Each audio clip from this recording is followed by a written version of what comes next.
नमस्कार मित्रों, मैं डॉक्टर कृति साहित्य कृति के यूट्यूब चैनल पर आपका स्वागत करती हूँ। पिछली वीडियो में हमने गोविंद पांडे जी की वस्तुनिष्ठ हिंदी पुस्तक से कथेतर गद्य के अंतर्गत संपूर्ण आत्मकथा को पढ़कर समाप्त कर लिया था। यदि आपने वीडियो नहीं देखा है तो उसका लिंक वीडियो के डिस्क्रिप्शन बॉक्स में मैंने दे दिया है, वहां से जाकर आप उसे जरूर से देख लीजिएगा, क्योंकि महत्वपूर्ण सभी आत्मकथाओं को मैंने उस वीडियो में बताया है जो आपकी परीक्षा की दृष्टि से बहुत महत्वपूर्ण है।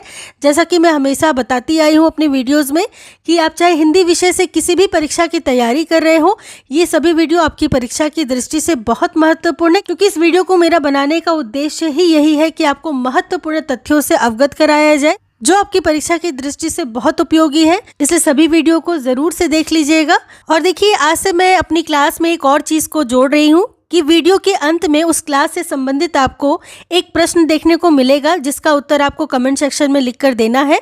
साथ साथ आप अपना नाम और आपके शहर से हैं इसे भी लिखिए, जिससे कि अगली अपनी जो भी वीडियो मेरी आएगी उसमें सही उत्तर देने वाले विद्यार्थी का मैं नाम बता सकूं, और साथ साथ यह भी जान सकूं कि आप अपनी परीक्षा की तैयारी कितनी अच्छे से कर रहे हैं, और आपको भी ये पता चल जाए कि आपको और कितना मेहनत करने की ज़रूरत है। तो चलिए, इसी के साथ हम शुरू करते हैं आज की इस क्लास को, जिसमें हम पढ़ेंगे हिंदी साहित्य में कथेतर गद्य के अंतर्गत जीवनी साहित्य को।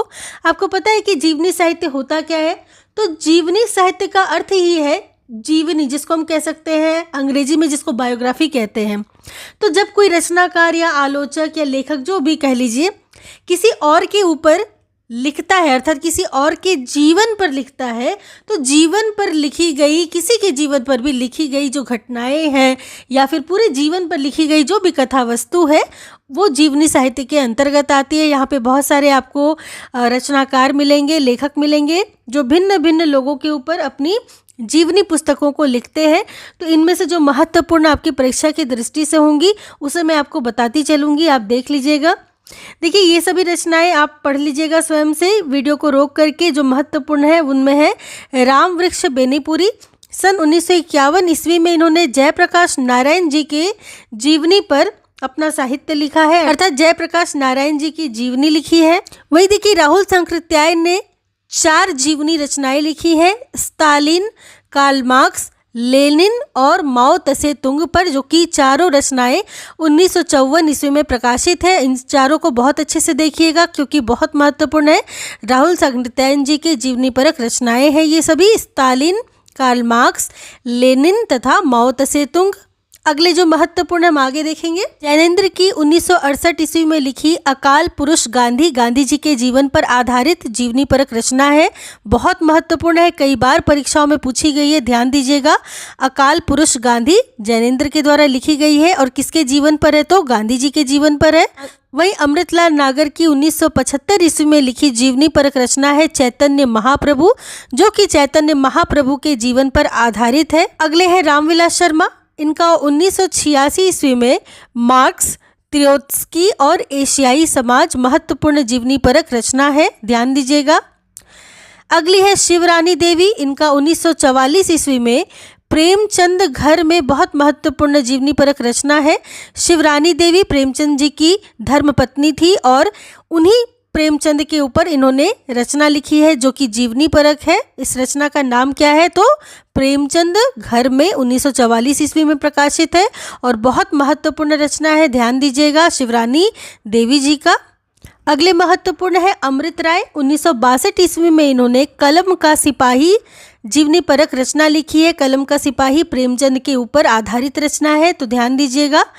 मदन गोपाल 1964 ईस्वी में इन्होंने कलम का मजदूर प्रेमचंद के ही जीवन के ऊपर आधारित रचना लिखी है।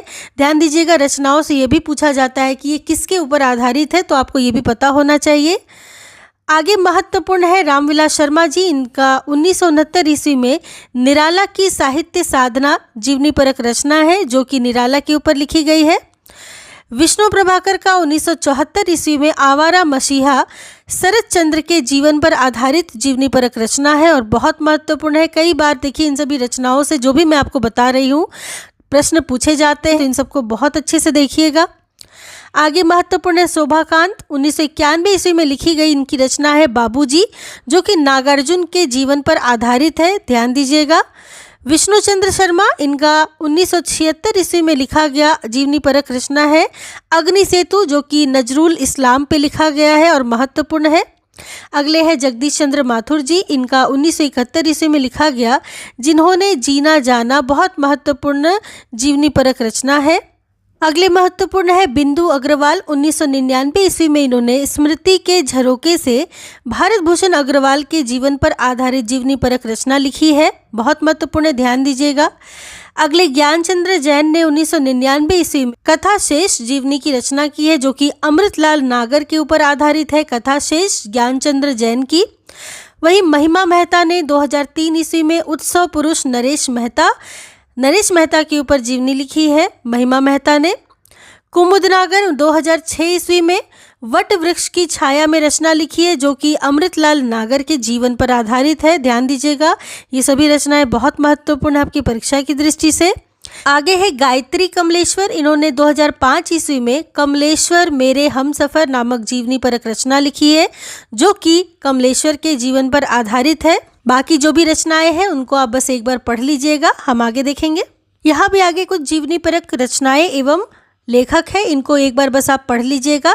आगे देखेंगे हिंदी के प्रथम जीवनीकार गोपाल शर्मा शास्त्री माने जाते हैं, तो ये बहुत महत्वपूर्ण है कि सबसे पहले जीवनीकार कौन माने जाते हैं, तो गोपाल शर्मा शास्त्री माने जाते हैं। और इस प्रकार आपने जीवनी समस्त साहित्य को पढ़ लिया है, जिनको मैंने विशेष रूप से महत्वपूर्ण बताया है। मैं बार बार कहती हूँ कि उसको बहुत अच्छे से देखिएगा, क्योंकि परीक्षाओं में इनसे आपको जरूर से प्रश्न देखने को मिलेंगे। अगली वीडियो में हम यात्रा साहित्य के बारे में पढ़ेंगे। और चलिए ले लेते हैं हम आज के प्रश्न को। तो आज का प्रश्न है कि आवारा मसीहा किसके जीवन पर आधारित है। तो जल्दी से इसका उत्तर कमेंट सेक्शन में अपने नाम एवं शहर के साथ जरूर दें। वीडियो पसंद आई हो तो इसे लाइक करें, सब्सक्राइब नहीं किया है तो इसे सब्सक्राइब जरूर कर ले, ताकि इस प्रकार की जब भी वीडियो मैं अपलोड करूं उसका नोटिफिकेशन आपको मिलता रहे। साथ साथ इसे और लोगों तक भी शेयर कीजिए, ताकि चैनल के साथ सभी जुड़कर अपनी परीक्षा की तैयारी अच्छे से कर पाए।